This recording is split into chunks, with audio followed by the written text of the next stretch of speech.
Здравствуйте, друзья! На связи Игорь Кустов, и это Sales Hub Show. Миссия Sales Hub Show – вдохновлять и обучать людей жить более полной и насыщенной жизнью и как эту жизнь финансировать. Не так давно здесь, в Таиланде, я познакомился с предпринимателем по имени Кори. Он занимается тем, что создает и развивает бизнесы на Амазоне, но не для того, чтобы просто зарабатывать деньги, а для того, чтобы их продавать как бизнес.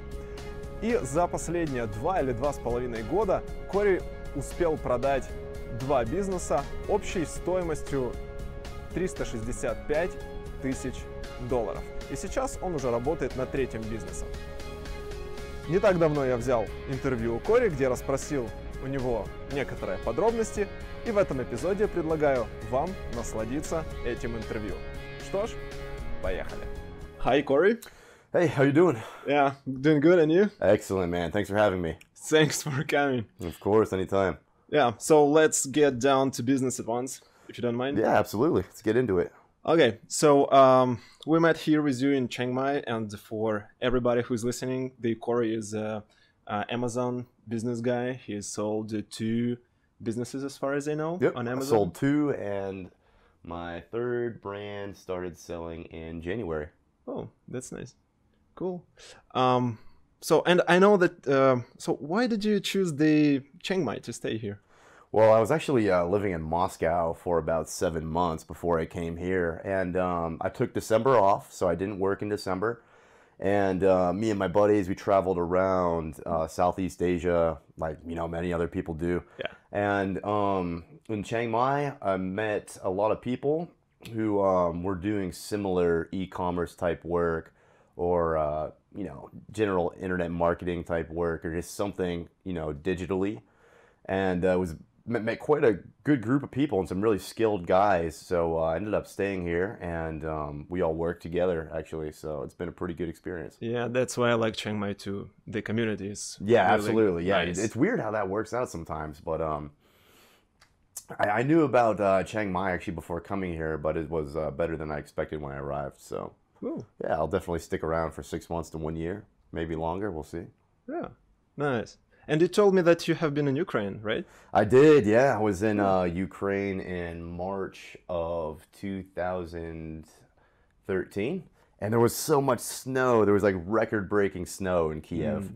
So sometimes I couldn't even open my door because I lived by как по-русски, Sofia Ploshchad. Yeah. So what's up? What do you call that? Sofiyska Ploshchad. Yeah, exactly. Yeah, Спасибо yeah. большое. Really nice. Okay, place to so yeah, I was there, and that's where my apartment was, and there was so much snow, and there was like one plow for the entire city, and it was just covering like everybody's cars and stuff. Cool.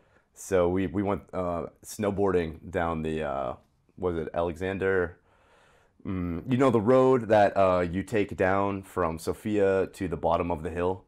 Yeah, I know that road, but Yeah. I don't remember how to. Okay, yeah, it was awesome. So people Yeah. were like skiing and snowboarding and sledding. There was no rules. It was amazing. Okay. Yeah. Cool.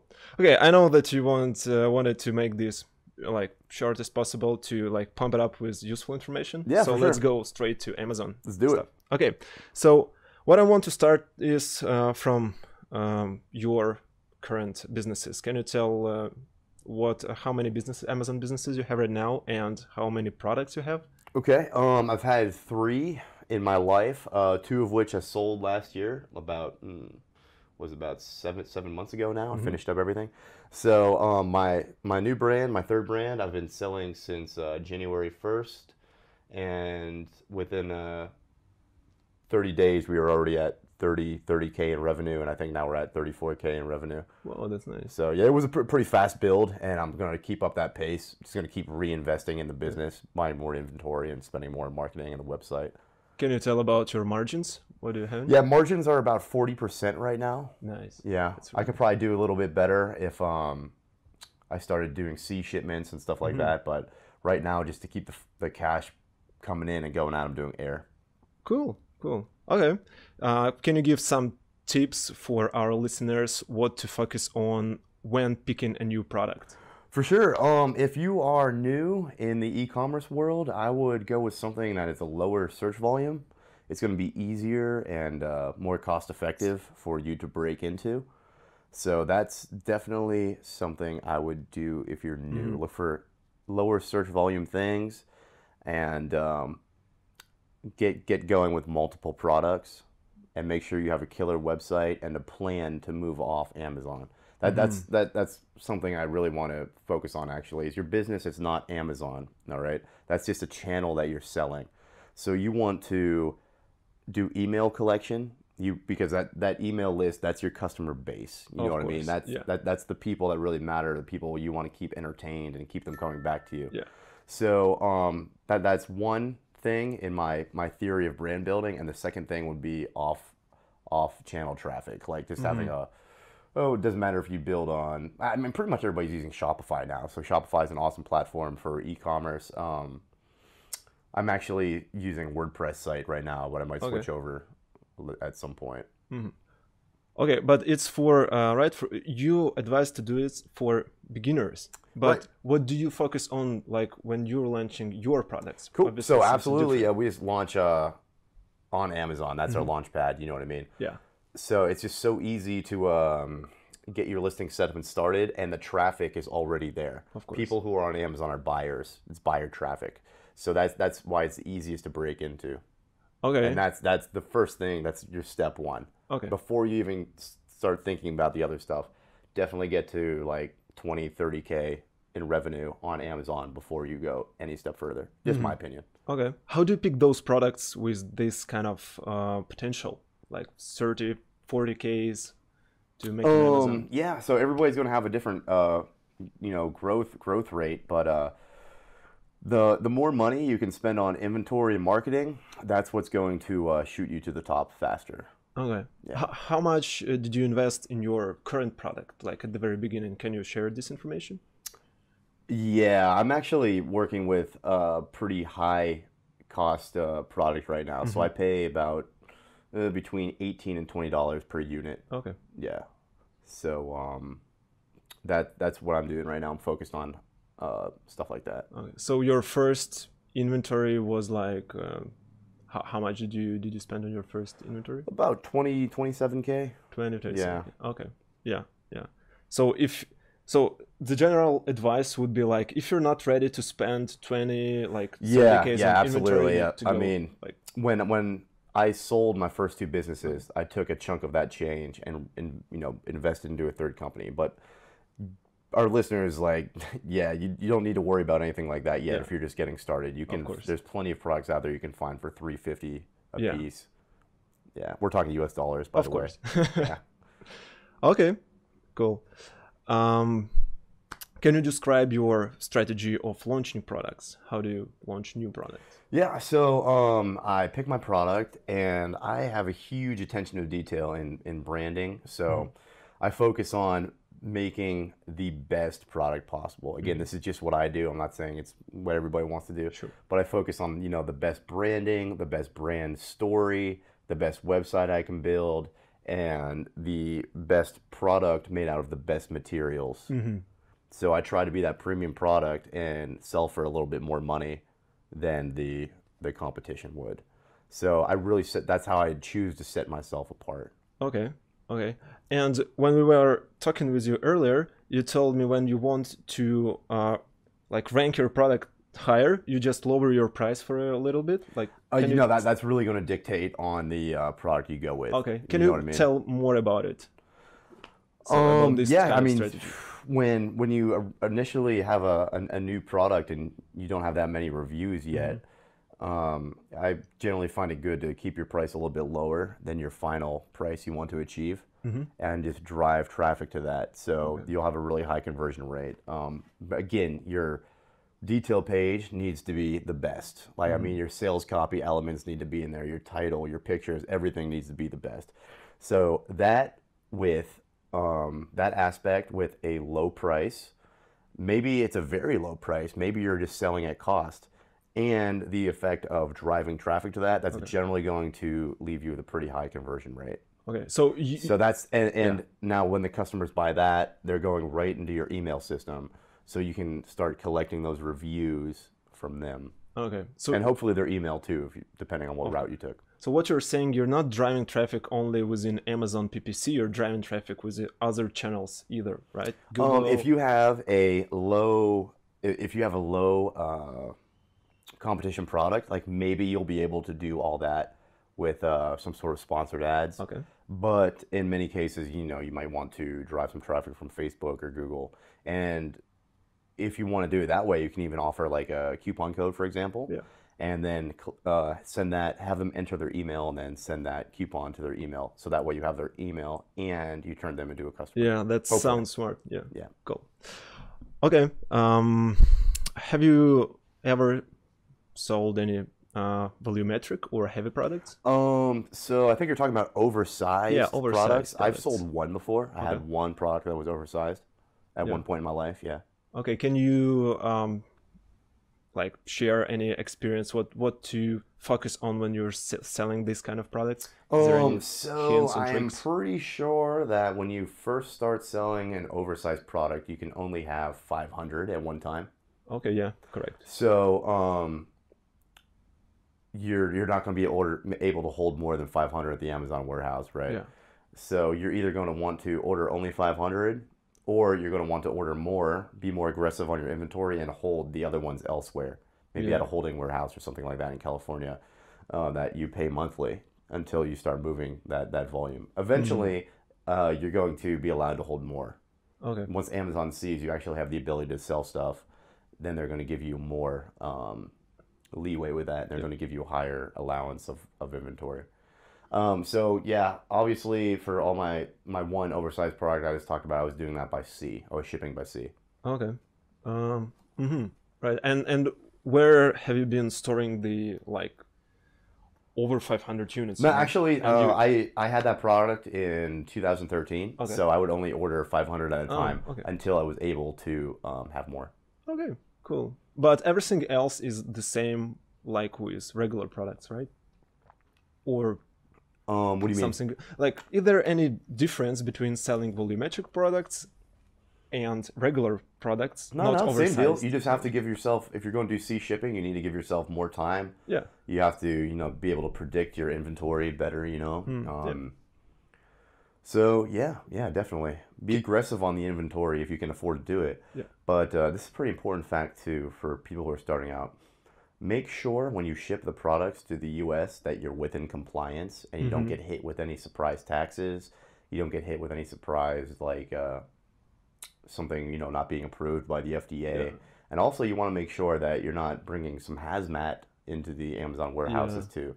So you want to make sure you're meeting compliance with shipping to the United States, and you want to make sure your compliance is in line for actually using Amazon and the FBA warehouse. Okay. What kind of resources do you use to check all of it? So whenever you're doing shipping, if you are manufacturing from China or India, for example, I would never ever let your supplier handle shipping. Okay. I would use a third-party shipper. So, Why? Like, why? Because they're the ones who are on your team. The supplier is only on the supplier's team. Okay. A third-party shipper will be on your team. So you can ask them, hey, here's my invoice, here's my packing list. Can you make sure I'm within compliance? And can you make sure everything's okay? And then give me a quote for how much it's going to cost oh, okay, for that's you to do my valuable. shipping. Yeah, absolutely. Cool. Thank you. Okay. Another question from our students is, can you share your strategy of handling negative reviews? Yeah, for sure. Oh, by the way, before we get into that, Yeah. for any of our listeners who are looking for a shipping company, you just need to type in freight forwarder on Google, Yeah. or some, and you're just going to get a whole list Of course. of different companies. Can or, you or advise you can Google. Or I use a company called Logistics Plus. okay, I will .net. definitely add link. Yeah, for sure. down, Yeah, for sure. I for use this a video. company called logisticsplus.net. I've used other companies before in the past, but I mean, that doesn't mean you have to use them. You can type in best freight forwarders for Amazon or something like that, and I'm sure there's got to be somebody who's made a list of top 20 or something Okay. like that. So yeah. Moving on to the negative reviews thing, it's a part of life. Sometimes the reviews are going to be honest. Sometimes the reviews are going to be from competitors or like dirty reviews. by the way, any of our listeners, don't ever do that. It's not ethical to leave Sure. bad reviews on your competitor product. So you're gonna have both cases happen to you, and when that does, you're going to want to comment on that review. You're going to let them know, I'm dedicated to your satisfaction.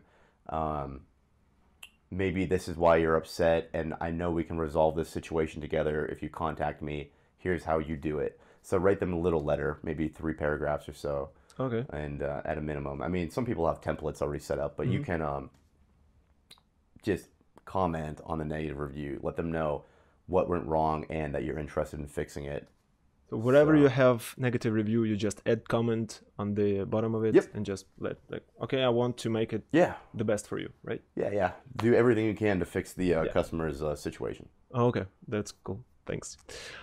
Okay, let's talk more about selling Amazon businesses, okay? Cool. All right. You mean when I sold my first 2 brands? Yeah. Okay. I sold my 2 original brands in 2015. One of them, we started the sales process in January, and the other one, we started the sales process in May.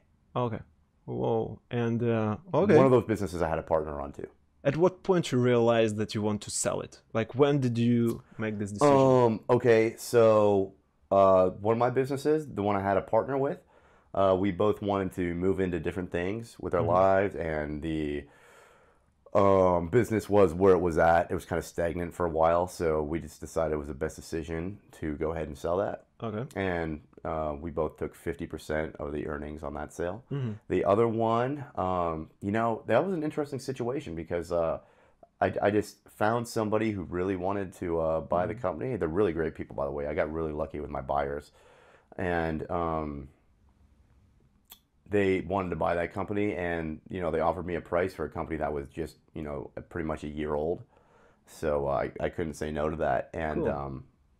they really blossomed they really blossomed those businesses into something really big since they bought it. You know what I mean? Because when a buyer buys your business, they buy it for your cost, and then they're ready to dump another $40,000 to $100,000 into it. So what we're doing here, and somebody like that coming in and adding more colors and more variations and a better website and different channels, they can really make things grow. So now those businesses are like pumped up and doing Yeah, better. of course, they're doing Nice. much better. But it's cool because I have a pretty good relationship with the buyers, so we still talk to this day, and just see share ideas, and I see what they're doing. So it was actually a learning experience for me too, because when I sold those businesses, I watched what the buyers were doing, and I was like, wow, why didn't I think about doing that? Why didn't I make all these moves? So not only did I get money for selling the businesses, I also got a huge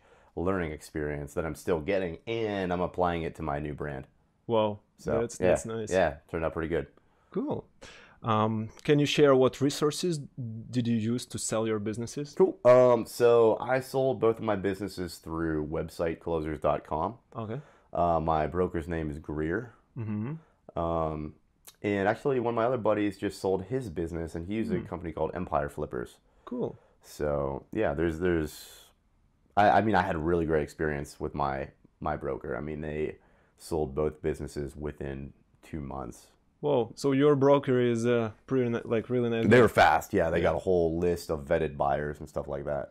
Was it like selling for like I don't know, like low price, or you sold like for the high price? Because when Cool. you So when you're- generally, when businesses are evaluated, you take profit from your most recent year. Yeah. You multiply that by 3, and then you add on the cost of wholesale inventory. Now, certain things are going to make so that's like where you would start, and certain things are going to take away value from your business, or certain things are going to add value from the business. I was selling on Amazon as my main channel for both those businesses, so that reduced my price a little bit because they were taking a bigger risk. Also, one business was just over a year old, so that was an unproven business, and the other one was like 2 years old. Okay. And because those businesses were both very young, I took kind of a hit on the price. But the other hit I took is my contract was very draconian. I wanted 90% of my money up front on sale day, and then 10% after 30 days of training. That Okay. for me, that was the best plan because that way I could wash my hands Yeah. and move on to other things in my life without being, still having to work on these other businesses. How much did you receive for your businesses? Cool. So one business, the sale price was 140K, Mm-hmm. and the other one was 225K. Mm-hmm. And that one I had a partner on, like I mentioned. And so what is that total? Both businesses were sold for 365. 365, yeah. 365K sale price. Cool. Broker takes 10%. Mm-hmm. All right. I split the closing fees with the buyer. They weren't that expensive. I think there was Okay. a couple $1,000s or something. And you obviously needed to pay taxes, right? Yeah, we'll get into that in a second too. So, also, I think I had like 2 shipping bills left over, so Okay. those were my responsibility, so I had to pay for. So, yeah, that should give you a pretty good idea of the amount of money you get to keep after the buy. But yeah, there's also taxes, capital gains tax we pay also, but that's only for Americans.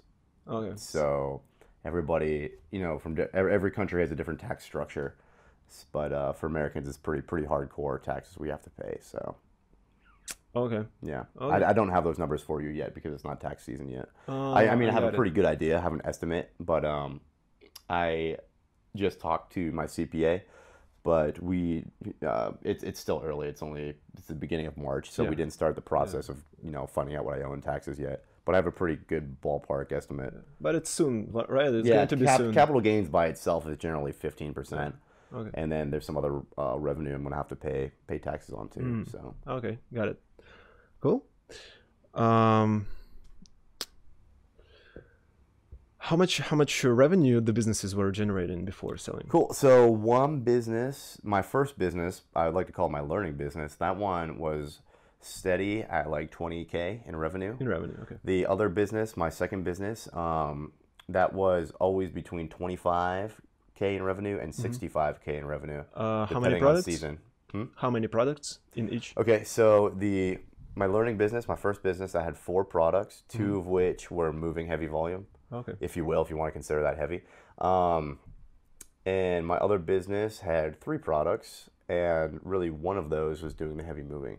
Okay. Of course, they all are now, but that's where it was at the time. So one was in 20K in revenue, and the other one was always between 25 and 65, depending on season. Okay. So now you're selling on Amazon over 2.5 years, something like that? Yeah, about whatever, since April of 2013. Cool. Yeah, whatever And- that is. Yeah. And now you're sold to businesses and have this third one. That's awesome. Yeah. That's I'm really excited about my new one because now it's all the skills I've gained.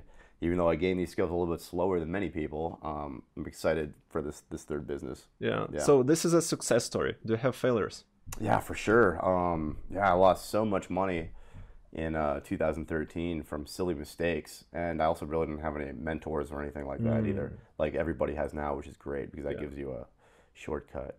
But yeah, I mean, one time I tried to import a heart rate monitor into the United States for $6,000, and it got to customs, and it was not approved by the FDA. Oh. So the whole thing ended up getting destroyed at the. Like destroyed, not even returned to sender. I would have had to pay to return it, and I didn't have any Oh. more money to pay to return it, and Okay. I didn't even know where I'd be able to sell a private labeled, un-FDA approved heart rate monitor. You know what I mean? Yeah. So yeah, that also.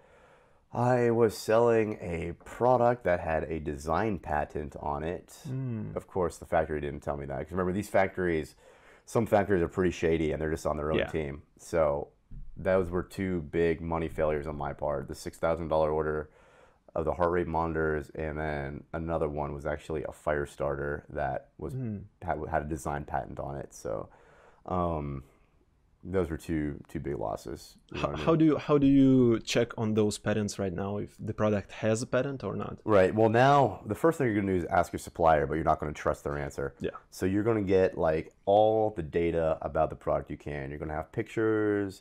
You're going to get the MSDS if they have that, invoice, packing list, and you're either going to pay somebody like a consultant or a lawyer, or if it's something simple and something cheap and you want to do it yourself, you're going to either have them or yourself scan the internet and check for patents. Okay. Yeah.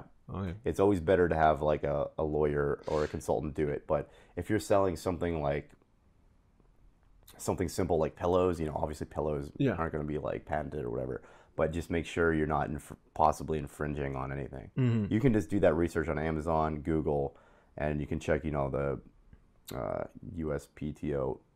Oh yeah. Well, that's USPTO. trademark. Okay, that's the trademark website. So yeah, you want to check the trademark and, you know, the patents, and you can do that. You can do a patent search on the internet. So if you're, let's sum it up somehow. So if you're a small player Yep. and you're just starting out, so you're pretty much on your own. You just need to do your own Yeah, research. I'll do it on Google. Yeah. Do it on Google. And if you have like a little bit money in your pocket, you can pay for, to the lawyer for this Right. kind of I mean, if you're going research. to make a really big investment, then I would absolutely pay a lawyer Yeah, or a consultant to do sure. it. But if you're just getting started, you can pretty much do it yourself. Yeah. And it shouldn't take that long. Oh, of Yeah. course, of course. Okay, do you have a like some kind of backup plan? Because like you said, Amazon is only the channel where, Right. where you sell it, right? It's not your business, it's only the channel. Yeah, So what that's if why you it's want to have a closed? big email customer database and possibly, you know, your own e-commerce store on your own website that you can drive traffic to and is ranked. So those are your two plans if Amazon ever went down. Yeah. Yeah, that's what you would want to do to diversify your risk. So you want to have your client base, email base, and your like off Amazon online store, Yeah. right? And But your website's got to be killer, man. It's got to have like Yeah. a cool brand story. If you're at the level of having a blog, great. It's just got to be a professional website. sure. Yeah, like don't build it on like a Windows 95, you know, Yeah, yeah. template or something like that. But for our listeners, if you're just starting, you need a website. It could be like a not very good Oh, well, website, yeah, but it's for easy now. brand Yeah, registry. you can make your That's it. yeah, absolutely, just for brand registry Yeah, and just to actually exist as a real company. You know what I mean? yeah. Your website, if you're just starting out, it doesn't need to be amazing. You can use Shopify or WordPress, and you can just have a hey, look at me, I'm a website, and you can do that in like 2 days. Of course. Yeah, or just pay somebody to do it real quick. I mean, you don't need to have an e-commerce. You know, you don't need to have a shopping cart on your website starting out. You just want to exist. Of course. You know what I mean? Yeah. Okay, so well, thank you for sharing a lot of this useful information. Yeah, with us. absolutely. Yeah. Yeah, and for the last question, what would you be focusing on? On what skills would you be focusing on to be successful in, let's say, 2 years from now? What's your opinion on that? What skills would I Yeah. be focusing on now so I could be a pro in 2 years? Let's see here. So being organized Okay. and showing up and applying that constant pressure to your business like every day. Obviously not like every day, but always applying constant pressure to build. And yeah, just always taking in new skills and learning experiences whenever I can. Maybe taking some courses every now and then. Always having conversations and chatting with successful people so you can trade ideas. Oh yeah, that's very valuable. You know what I mean? So just yeah, just really doing that and just staying organized with P&Ls, with the brand, with the systems. So everything I do, by the way, I do to sell. So whenever I build something, I build it to sell. So you know, just doing that and always learning new things. Yeah, I heard earlier you told that you always have these reports like P&L, cash flow, right? Yeah, for sure. That's the most important thing that somebody wants to see when they're evaluating your business is the P&L mainly and some other basics. But yeah, you definitely want to keep track of all that stuff. You know what I mean? Run your business through a business bank account or at least a separate bank account if you don't need those in your country, wherever our listeners are hailing from. Just keep everything organized and run it like a business. Don't run it like a side project or run through your own personal name. Cool. That's real nice. Thank you, Corey, Yeah. for this interview. Yeah, no problem. It's my pleasure. I hope our listeners got some useful information. Oh, can they will get go a lot. ahead and apply to their new adventure they're getting into. Yeah. Yeah. So, like, guys, it's gonna be hard. It's gonna be hard. You're gonna make mistakes, but just keep showing up and keep learning from it, and don't give up so easy. You could be all right. Cool. Okay, we're done. All right. Perfect. Perfect. Nice. Okay, let's.